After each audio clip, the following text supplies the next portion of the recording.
Brought to you by Technopova Curve 5G. Discover new horizon.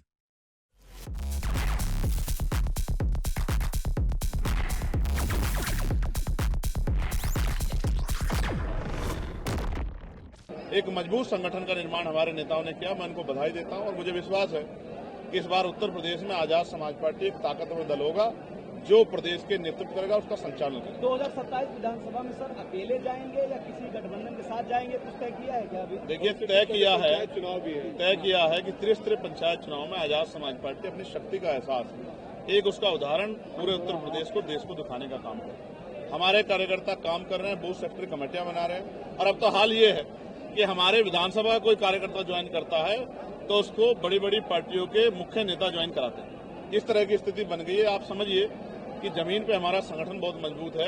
ये जो त्रिस्तरीय पंचायत चुनाव है उसमें आजाद समाज पार्टी की बढ़ती शक्ति का एहसास आपको हो जाएगा और जब वो बढ़ती शक्ति का एहसास होगा तो आपके सवाल का जवाब भी आपको खुद ही मिल जाएगा कि 2027 में आजाद समाज पार्टी किस तरह चुनाव लड़ेगी। सांसद जी, ये प्रबुद्ध सम्मेलन आपने नाम रखा है, अमूमन ये भाजपा नाम रखी है, इसके पीछे का क्या मामला है? दोबारा अपना सवाल पूछेंगे। भाजपा अक्सर प्रबुद्ध सम्मेलन या ऐसे सम्मेलनों का नाम रखती है, आपने भी इस सम्मेलन का नाम दिया है। भाजपा का प्रबुद्ध सम्मेलन कुछ जातियों तक सीमित रहता था। ये सम्मेलन जातियों को तोड़ के हक वंचित समाज के पहरेदारों के लिए, ये एक संदेश है उन लोगों के लिए जो निराश होकर बैठ गए हैं, जो नाउम्मीद होकर बैठ गए हैं, जो घरों में बैठे हैं ये सोच के कि कोई मसीहा आकर उनकी जिंदगी बदलेगा। ये उनके लिए संदेश है कि बाबा साहब अम्बेडकर के संविधान की रक्षा के लिए, उसको लागू कराने के लिए और हक वंचित समाज को सम्मान स्वाभिमान का जीवन दिलाने के लिए उनको आजाद समाज पार्टी के तेज तरार नेताओं के साथ खड़े होकर अपनी राजनीतिक ताकत बनानी चाहिए। सर, वर्तमान में आतंकवादी को दावा करते कानून व्यवस्था ठीक है और यहाँ पर विकास हो रहा है, ऐसे में 2027 में आपको परिवर्तन लगता है? आपने लोकसभा के चुनाव का परिणाम देखा।